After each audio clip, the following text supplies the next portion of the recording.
And now, from downtown Chicago, it's IBIE Live with Michael and Jacqueline. And now, here's your host, Michael Cornelis and Jacqueline Wells.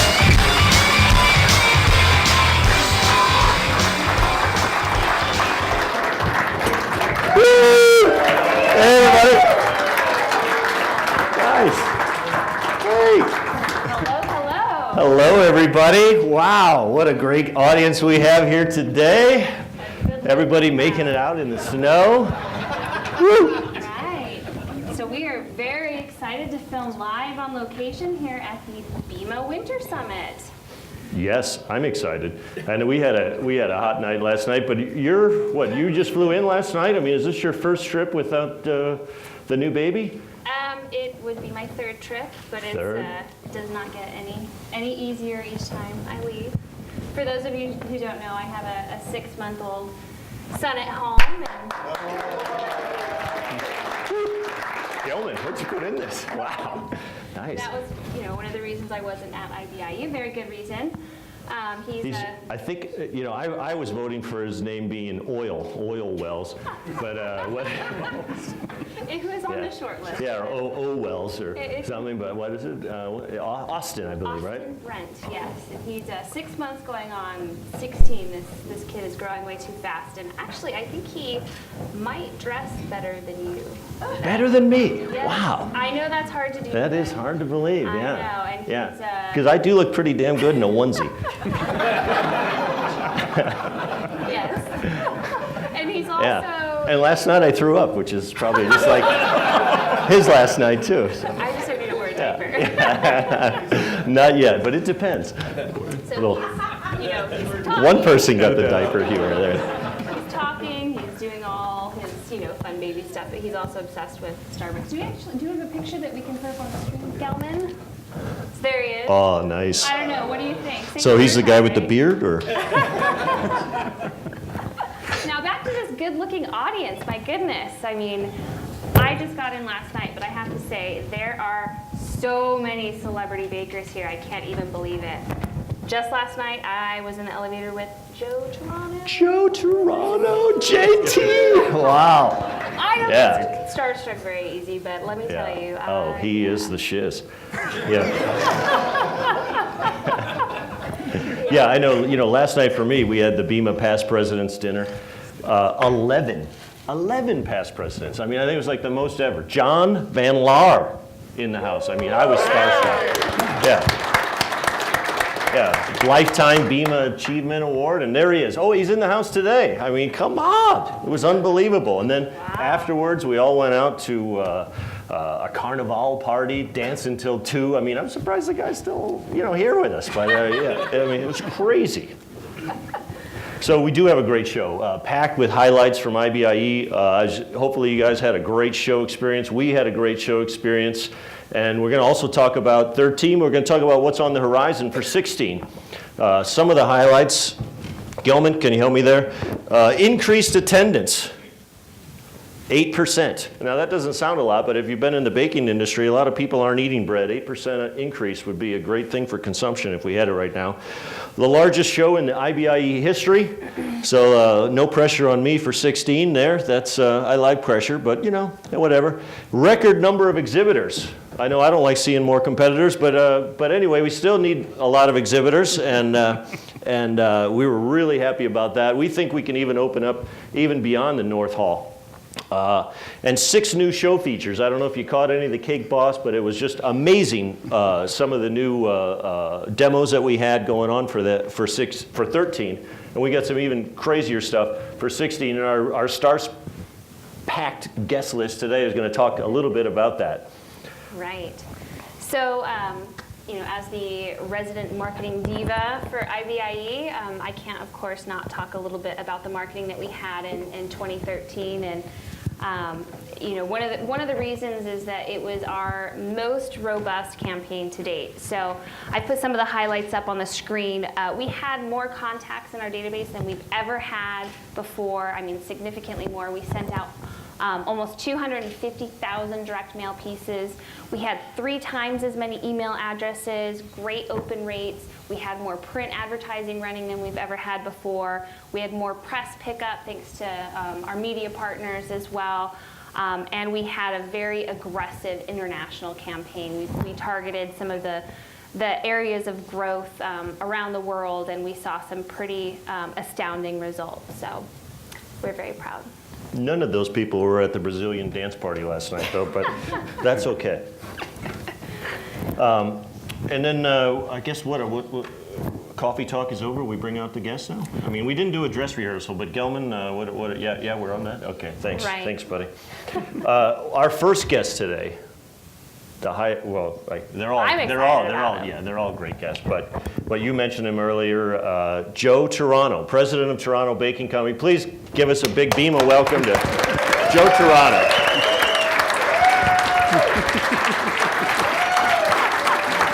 Everybody. Yeah. Mike. Hey, welcome, buddy. Appreciate it. Yeah. Thank you. Hi, Jackie. How are you? Good. So, Joe, you and your wife just welcomed a new baby boy. We right? did. Little Dominic Kenneth Turano. Thank you. Ah, nice. How's baby and mom? Oh, they're great. They're great. They're sleeping well. At least Dad and baby are. Mom, not so well, but we're all holding up. You can relate. Well, this is from BEMA. Oh, thank you very much. Appreciate Feel free that. to open it. Oh, okay.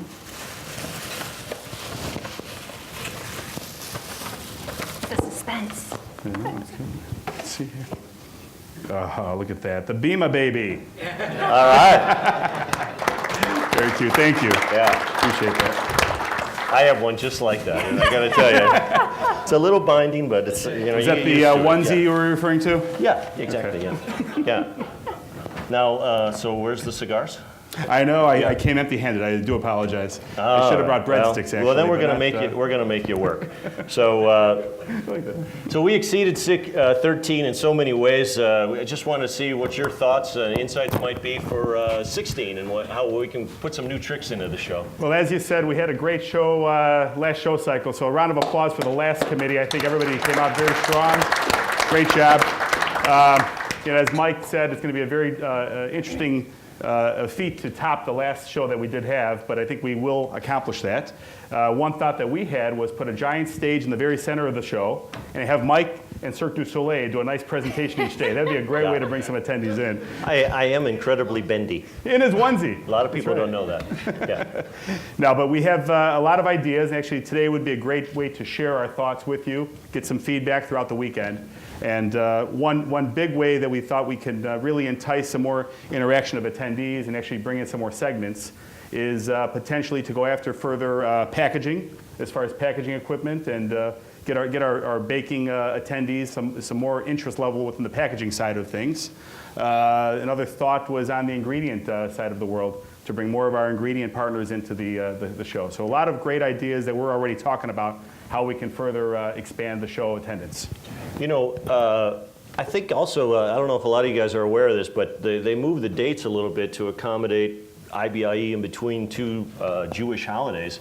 And I think the show is going to start on a Saturday for the first time in IBIE history. Yeah, that's right. So another idea we had was, because of the Saturday start, maybe come up with a great event to really kick off IBIE for the first time at night after the show that first day, which is get all the bakers and supply industry together and have a great social event that first night and really build up some energy for the show. So that was one idea that we had that we'd like to share with you guys this weekend. Yeah, I know Fred Springer was on the board. He was talking about, because a lot of us have our annual traditions, where we always do this on Sunday night and we always do this on Monday night, but now starting on Saturday, we have no Saturday tradition. Maybe we should start some new tradition. And so I don't know. We're just kicking that around right now. It could be interesting. And how do we get the younger folks involved too? People that are, I guess I'm not so young anymore, but I was in my 20s at one point. And how do we get those folks that are involved in our industry more engaged? And being that it starts on a weekend, they're going to tend to want to be in Las Vegas for the weekend to start the show off. So why not get them involved and get everybody to interact and really participate in a different kind of way to start off IBIE? Well, let's open this up to the audience then and see if anybody else has any questions about what you guys want to see in terms of buzz or in terms of leads, booth traffic, so we can really get a baker perspective up here. Gelman, or does anybody have the mic out there? If anybody has a question for Joe, let's do that now. Okay, well, I'll make up a question. Joe, BEMA as an office, we sell a lot of sponsorships within both the membership base and to all the other exhibitors. Like as an attendee, as a baking company executive, do you actually notice any of those sponsorships, or does any of that like come through all the noise that is surrounding, crowds and what have you? Absolutely, we do. The ones that I would say stand out the most to the attendees side is anytime you see the sponsorships, so within the show entrances, within the show aisles, the mobile app that we had created, the sponsor of that type of mobile app, without naming names in the group here, but those are the most visible type of sponsorships that I know that you do receive credibility for. And thank you to Mike and Kerwin for really driving that for the show, because it does make the baker attendees aware of who is fully supporting the show, not just with a booth or an exhibit, but also all around the industry. So we do appreciate that, even as the attendee side, the sponsorship level. So please continue doing so. Any other questions by anybody out there? There you go. Mark. And again, I don't know what the two Jewish holy days are, but I was thinking, Joe, what would you think about then playing on the Saturday, maybe at sunset? How about a theme like take an Italian baker to temple party or something like that? We're not going to address religious holidays or themes at this segment, but I do appreciate the idea. Thank you. So that temple is Spearmint Rhino? Well, what temple do you? Which god do you pray to? Temple is a loaded term, I guess. Yeah. Mike, try and bring it back a little to reality. What about Innovation Showcase? Did that play up at all? How did that go over? I thought the Innovation Showcase was a great start to our theme of driving innovation at the show and having new ideas and concepts. I thought the little walk of fame for the showcase was great for all the attendees to see as they came in. We're trying to figure out how can we further incent the exhibitors at the show to come up with even greater innovation, and whether that becomes a way to incent further participation in booth location or other concepts. We're undecided at this point, but how can we, I asked the group actually, how can we further incent innovation at the show? Because it's great that we continue to push what we have as far as our products go that the baking industry needs, but what can we do to further push the bar and bring us to the next level within our companies? And I think that's important too in terms of marketing the show. The number one reason that any trade show attracts attendees is for them to see what's new. And in terms of marketing the show, it's very important for us to position IBIE as the place where new products come to market, to really entice them to come and see what new technology is out there. Yeah, it's a great question, Jim, because we as a committee, I mean, we're 5 exhibitors or 5 BEMA people and 5 bakers. But we sit around and talk about, when we come up with these ideas, we were thinking, our contingency plan is, what if all 800 exhibitors submitted an innovation, and then the judging and whatever, and the same with Best in Baking, but then we also sit back and ask ourselves, why didn't 800 exhibitors? Why didn't you put in one thing for Best in Baking? So we still are trying to push that envelope, because when you look at major trade shows, this is what they do, and that's how we gauge ourselves. We don't gauge ourselves against other baking shows. We're looking at World of Concrete, big trade shows like this, and the Innovation Showcase should be a natural for every exhibitor. At the end of the day, if we're going to stay relevant in our industry, not only with the show, but actually as an industry and a vibrant industry, we need innovation. I think everybody can agree with that at some point. So we have to figure out how in the show, not only is it our priority, but how can we make it a theme without the showcase just as that innovation piece, but what can be the norm of the show is innovation? That's a big question I think I want to ask the group, not for today to answer, but to come back with next year. Any other questions? Because I was hoping maybe you could stay and join us on stage for a little while. We have a couple more guests out here. I appreciate I don't know that. if your time. I know you're filming that movie and that, but if you Actually, we were in a show this past week called Mind Games. Look it up on abc.com. Yeah. The Toronto truck was actually 15 minutes of the show. Nice. Pretty awesome. Nice. So we're getting Hollywood calls left and right now, as you can imagine. Was it like part of a car crash? No. Actually, undercover yeah. operation. Oh, nice. Yeah. Well, if you don't mind, stick around because our next guest is a guy we all know and some of us love, Rich Wall. Rich was part of our BEMA Tech experiment, which was hugely successful, but that was when we were every 4 years. For those of you that might not, or new members, IBIE used to be 4 years and BEMA Tech was in the off 2. Now that we're 3, we don't do BEMA Tech anymore, but huge industry experience. He's been in the business for 30 years, so let's have a big BEMA welcome to Rich Wall.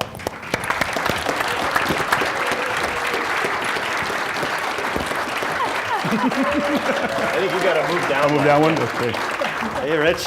Welcome, buddy. Hey, Rich. All right, good to see Yeah. you. How are you? Good.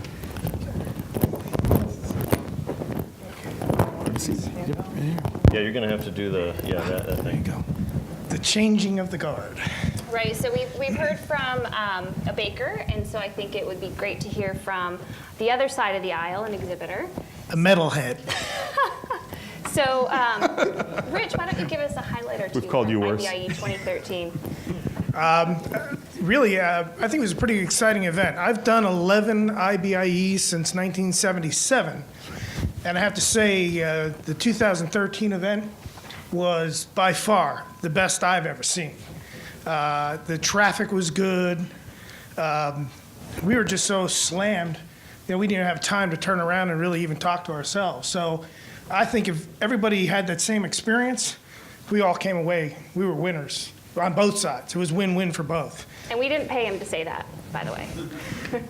I'll accept all donations. No rehearsal. So, Rich, I heard in the exhibitor survey that you had trouble finding a sandwich one day during setup. Have you been able to fully recover from any of that experience? Not exactly. You know, Las Vegas is a desert. And, you have to crawl on your hands and knees to find some good eats. Yeah. And when they have the pavilions open where you think they're going to be and they're not open, well, you're just kind of marooned. And if you don't have, transportation access, it's a little hard in the hall just to kind of keep you guys fed during the course of the setup time. So it just presented a little logistic problem, but, we got over it. Any plans for making sandwiches in 2016? I know where I can get some good bread for you. Really? We're going to import it from Chicago? Is that what you're telling me? Import. They got a truck, I heard. Yeah, Yeah, it's been on One. TV for 15 minutes. right. So is there anything in particular that you would like to see improved or added for 2016? We have the chairman and vice chairman right here. Oh, you guys are toast now. No, I think as a whole, we as how would you say, exhibitors, we know how to exhibit our machinery for the clients that are coming. We're very well, how would you say, we're professional in this arena, so we know what to do. The booth selection process has been different in the past. Now we've gone to a seniority type of thing. What I find difficult is a number of us have a wealth of experience in this industry, and our wealth of experience far outweighs some of the ages of the companies that are involved. But what happens is the companies get selection priority because they may have been in 2 or 3 exhibitions, and then a company like mine just happened to open up a U.S. branch about 3.5 years ago, so we lose a certain slotting. So we get pushed down. I think we were about 120th in the selection position, but we're a company that's 70 years old. So are we being penalized just because we only attended, previous 2 IBIEs? So I think we need to go back to the application process, where we draw the numbers out of a hat, and then you have to decide based on the size of your booth, where you're going to go. I'm sensing some subcommittee participation. It's funny you bring that up because Joe, I didn't know you were going to join me.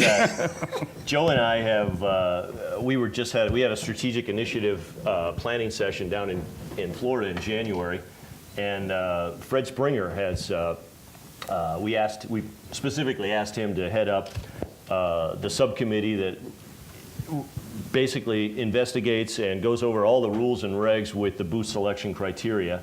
And, you know, there's nothing in the bylaws that says that Fred can't take other people from outside the committee, any BEMA member that wants to put input into that committee as to how the rules work on that. So you know, just, I hope Fred's not going to kill me for saying that, but, you know, anybody that has input for that, you know, he's heading that up for us, and I know he's going to do an awesome job.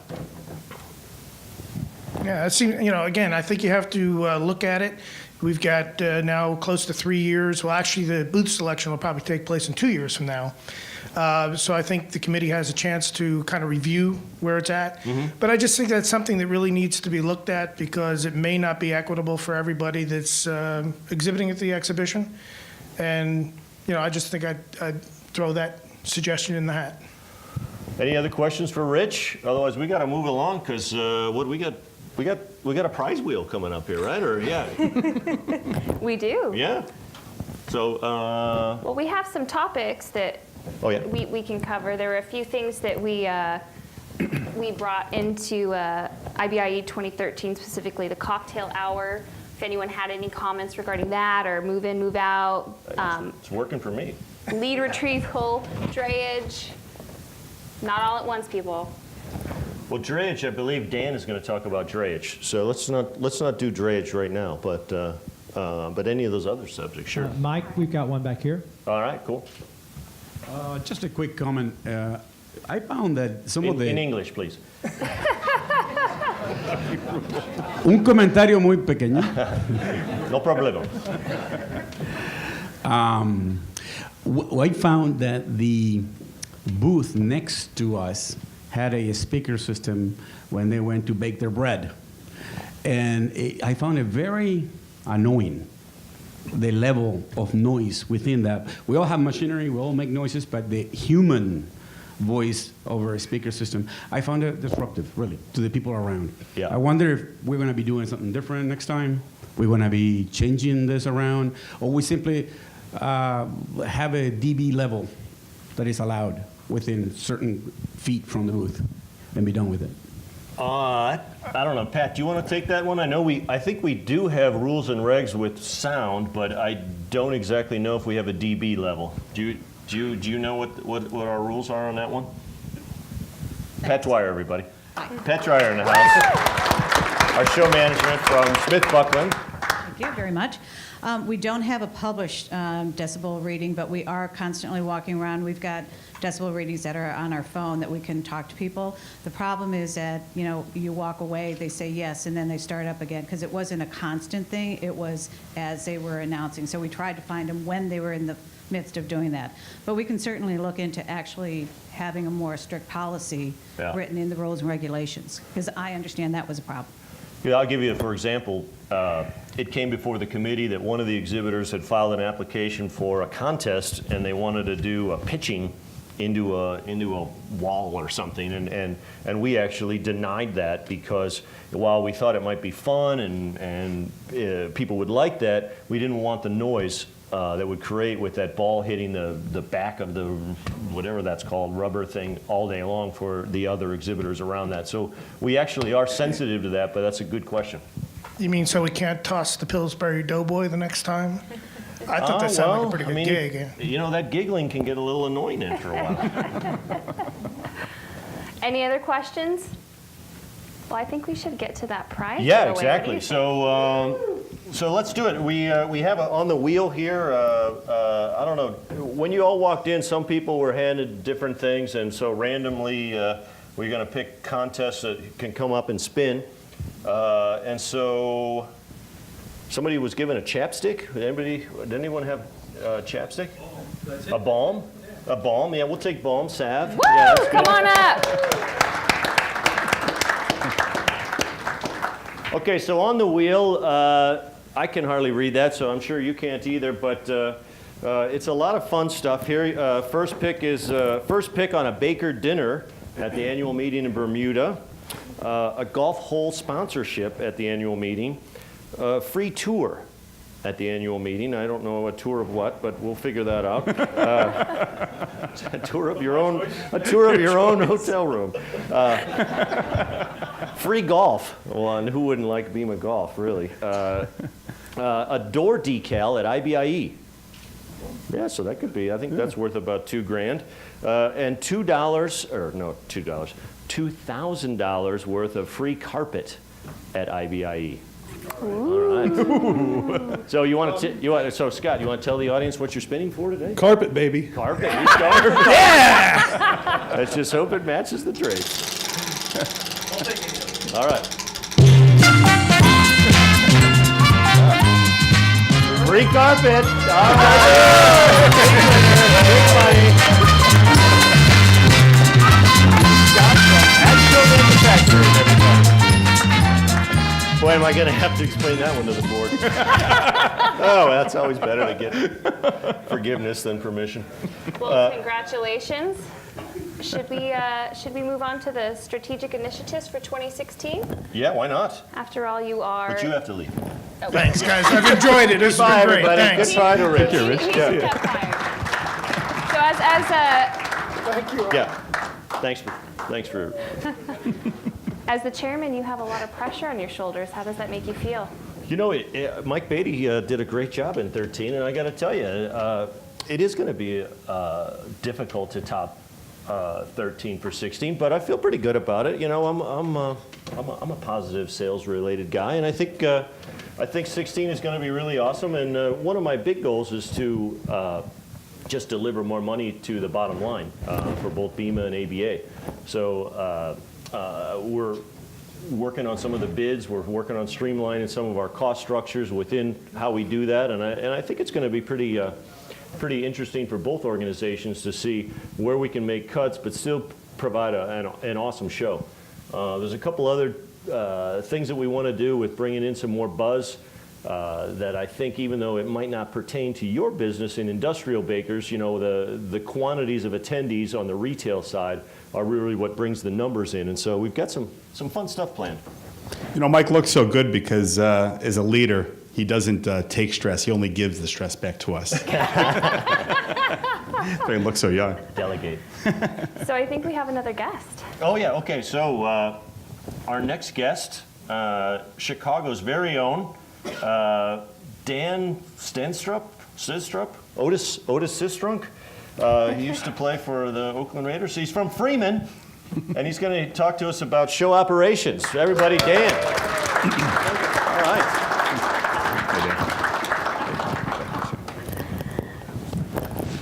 So Dan, before we begin, I think what we all want to know is, Cubs fan or Sox fan? I'm a Cubs fan all the way. Cubs fan. North Sider. You can stay. North Sider. You can stay. Yes. Because this is the year. I'm also the provider of the free carpet, so I'm getting a little nervous here.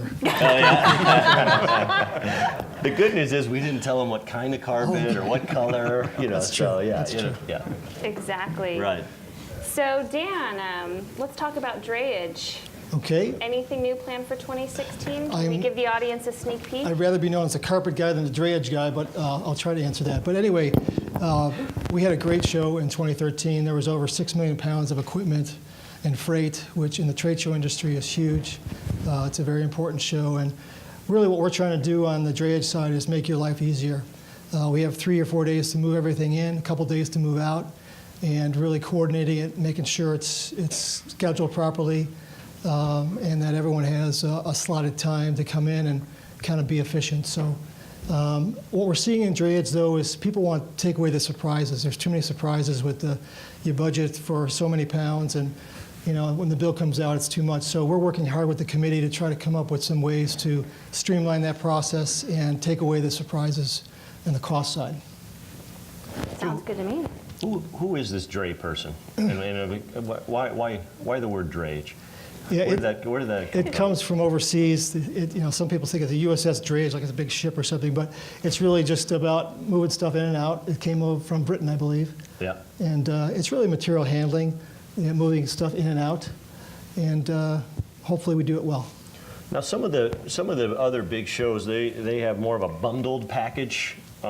Is that something that you see in our future for what the exhibitors can expect? As mentioned, I think we're going to work with the committee on trying to take away the mystery of drayage and the cost side. And what we have built now is a calculator, so people could put in their booth number. It figures out their square footage, they put their weight in, and it gives them a flat price. Really trying to make it easy and take away the mystery of it all. So. Great. Any questions for Freeman from the audience while we're here? Fred? Fred? We got a mic over there. I get this question a lot.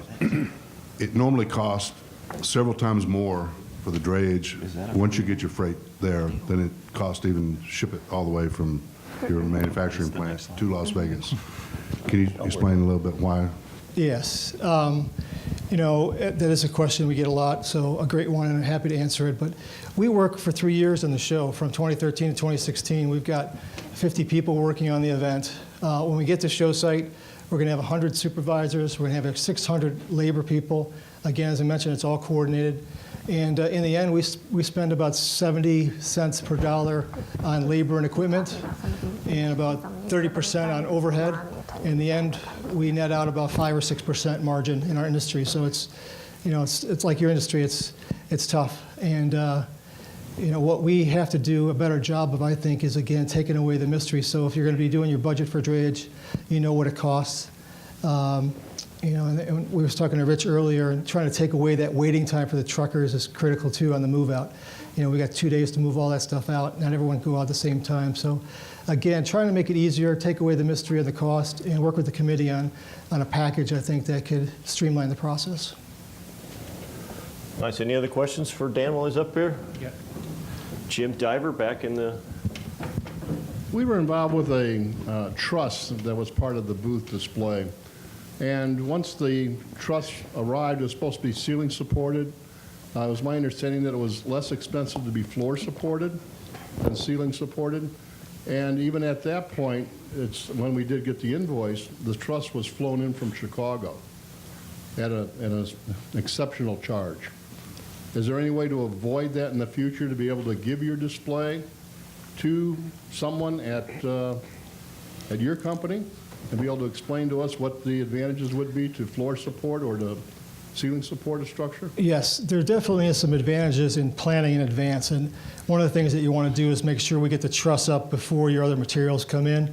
And a lot of times there's lighting. There is an easier way to do it from the floor. But again, it has to be coordinated before anything else comes in.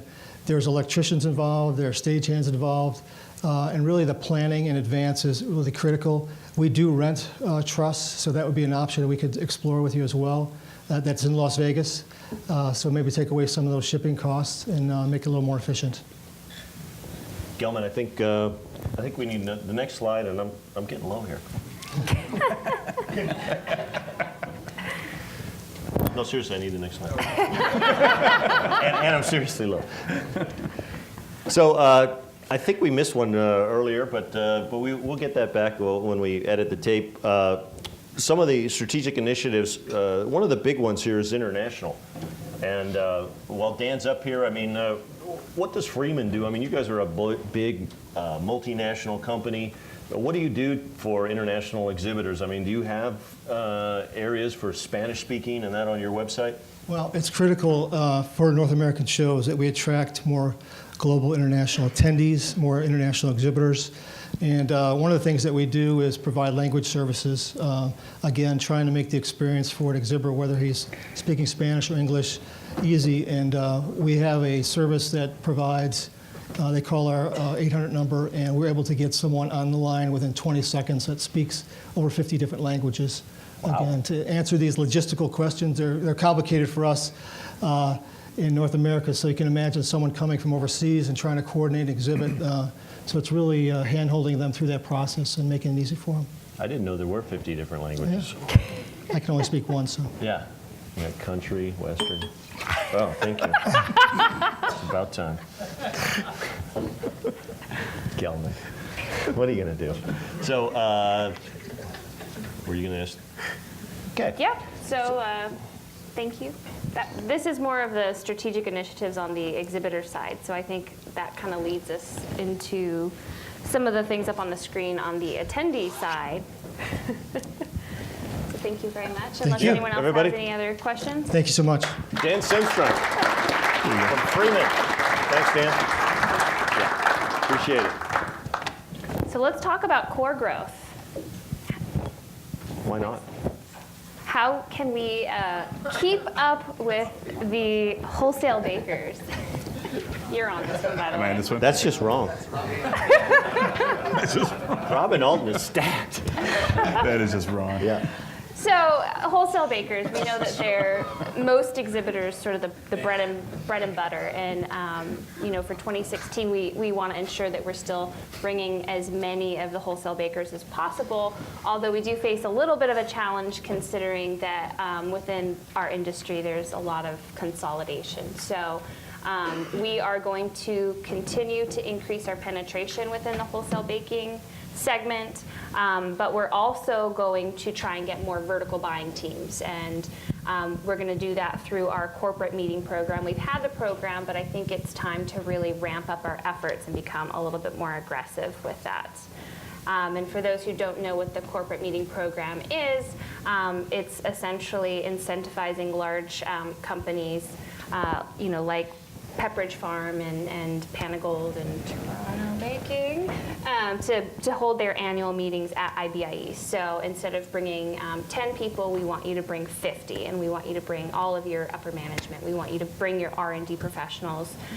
We provide meeting space, we customize education, we set aside room blocks, so really taking the legwork out of it and making it a really cost-effective way to sort of kill two birds with one stone. But we're also breaking into new markets. Yes, we are. We are breaking into new markets. That was your cue, Gail. Right, so we started this initiative in 2007 to mitigate some of the consolidation that's happening on the wholesale baking side. We've started going after new markets through aggressive promotion as well as partnerships. So as everyone knows, we partnered with the Retail Bakers of America to start going after that particular market, as well as the Tortilla Industry Association to go after tortilla manufacturers. And we also have less formal partnerships with other associations, and we've been going after the biscuit and cracker guys, pizza, as well as snack food manufacturers. And so we'll continue to evaluate where we see the most growth within those different segments, as well as ensuring that these new markets fit in well with the exhibitors on the show floor.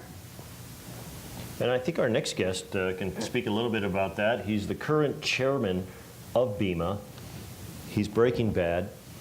He's Damian Morabito. Let's have a big round of applause for Damian.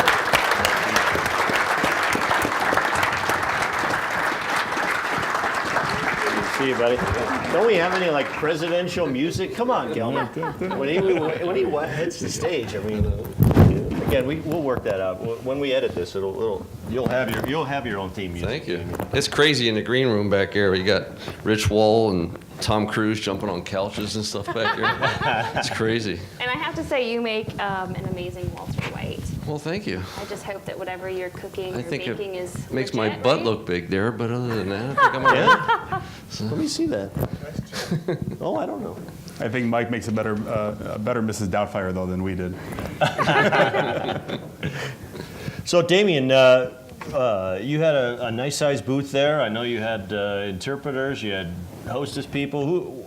What did you think of IBIE, and how did you think Topos did show-wise? It was an awesome show for us. Certainly, the Topos booth babes certainly helped draw traffic. Honey, they were truly translators, not strippers. Okay, but no, it's in all seriousness. Certainly, hats off to the MDG group to bring in such an international crowd. A funny story, Mike. I had to have my sister run out to Walmart and buy a globe, pop it down in the booth because they were coming from countries I never even knew existed or knew how to spell. So we figured out where they were and what they do, and it was a great show. We had 1,600 unique booth scans. So And Certainly. apparently speaking 50 languages. 50 plus languages. So we need do. 50 plus Topus booth babes, I think, in the next show. Possibly. Damien, word had it that you weren't sure where Canada was. That's why they Canada, brought the that's globe. right. We redline Canada just as a general rule. You know. I'm still not sure. Is that truly a country or a territory? Yeah, exactly. I heard Okay. they play hockey there. Okay, so audience, pop quiz. Let's see who has the right answer, and then you get to come up and spin the wheel. So Gelman, Kerwin, you're going to have to watch who shouts this out first. Which country had the largest increase in attendance in 2013 at IBIE? Was it Mexico, Brazil, China, or Russia? Brazil. I think someone said China. Right here. Someone said China. Okay. Come on down. Answer is Woo! China. So We had an increase of 188 more attendees. Sorry, that was your line. You finished. So yeah, the answer was China. So we had 188 more attendees, which is a 300% increase over 2010, followed by Mexico with 161, Russia with 82, which is them all with me from Shanghai when I lived a there. 400% increase. Brazil with 42, a 23% increase. So go ahead and spin the wheel and claim Okay, your Don. prize. Big money. Now this time we're going to have it go all the way around once. You know, so give it a good pull. Whoever that was cheated a little bit. No, you don't have to. All right, it's officially gone by one more time. Golf hole sponsorship. All right. Way to go, Good John. job. Big money. So now I have to buy two. Do I get Yeah, you're still on the hook for 18 more. Mike, we have a wheel in the shop exactly like this. We call it the wheel of voltage because our salespeople tend to forget what voltage it is. So the electricians spin the wheel of voltage, and that's the voltage the machine becomes. It's just like this one here. It's,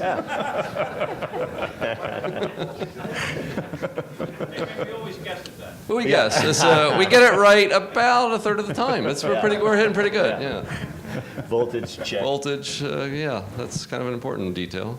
Well, we're kind of running out of time, Damien, so we're going to have to say goodbye to you. But Thank you. skedaddle. I'll go back to the green room and party on with Ava Longoria But back thank there. you for that. Yeah. Yeah. Way to go, buddy. Thanks for being here. Yeah. You'll be hearing more from him in tomorrow's meeting. But so our next guest, a man in the international world, needs no introduction, but I'll give him one anyway. Big round of applause, Hans van der Maal.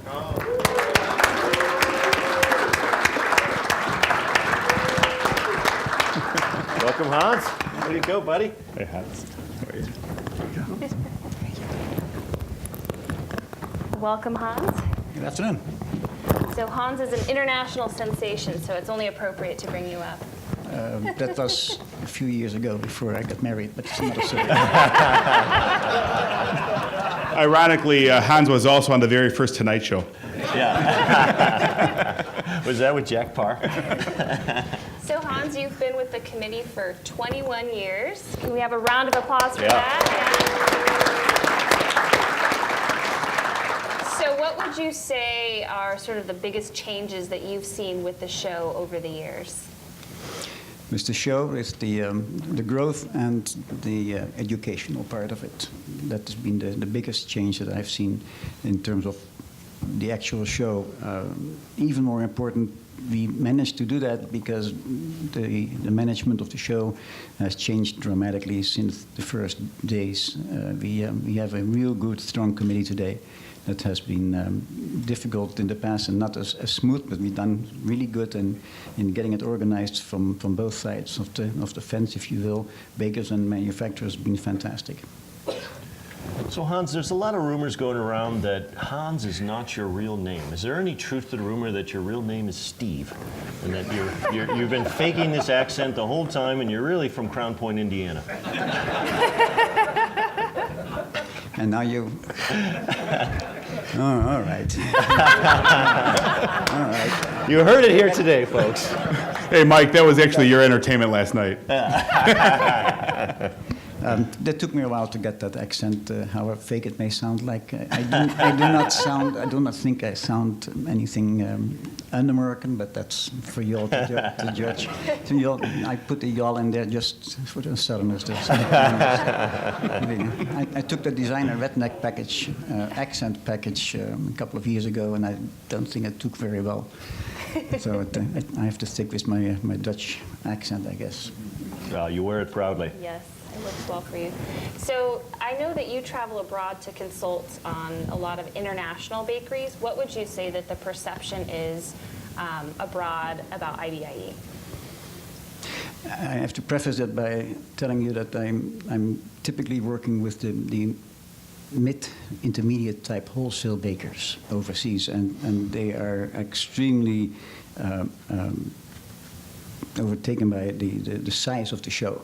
So the massive amount of information that we have is intimidating for most of them, and I've been trying to find a way of going around that to make it easier for them. But that's not what we want to do. We want to be a show for everybody, but it is a wealth of information, much more than anything that they are experiencing in their home countries. So it's the volume and the choices that they have. Good. Well, thanks, Hans. I mean, I think we've got to keep moving along, because I know we're talking about our last strategy, which I know was very near and dear to your heart, which was adding show buzz. We've got some big things planned for 16, 6 new big show features, but apparently none of them involve Kerwin twerking. We lost our slide. We got edited? Breaking Bad thing broke the slide, so I think we just have This is the best slide. Gelman. Oh, yeah. Well, we'll email it to you. I already put it up on Facebook. It may or may not have involved Kerwin on a wrecking ball. Yeah. Just saying. Tear. Well, as Mike said, we've already started planning for 2016. We started talking about it at our strategic kickoff meeting a couple months ago. Oh, there we go. Yeah. Yeah, I like your boots. It's nice, Kerwin. Talk about some buzz. Yeah. This is actually one of the new show features. Yeah. Right. Kerwin twerking or something. Yeah. Does it say BEMA on the T-shirt? So I know a lot of exhibitors, they hate it when we say we're adding show features, because as exhibitors, you want people in your booths. But adding these features, it's very important to the show to ensure that we're elevating the energy and the atmosphere, and trade shows in general are really becoming destinations. So we want to add value to their experience. And then also, as a marketing professional, it's really important for me to have something new to say, and it's typically the show features which get the most press pickup. So we're planning some very exciting things with Kerwin. He came in like a rat. But before we close, let's give away one more prize. What do you say? Was anybody here? Okay, not you, Lisa. Well, maybe it could be. Was anybody here given a golf ball when they walked in? Yeah? Come on up and spin that wheel. Yeah. And let's tell everybody who you are. Rich Breezewine with Koenig Bakery Systems. All right, so you got anything in particular you're going to be spinning here for? You got plans to come to the BEMA meeting in Bermuda? Yeah, I want the dinner for 10 at Morton's Steakhouse. Okay, I don't think they have one in Bermuda, but that's okay.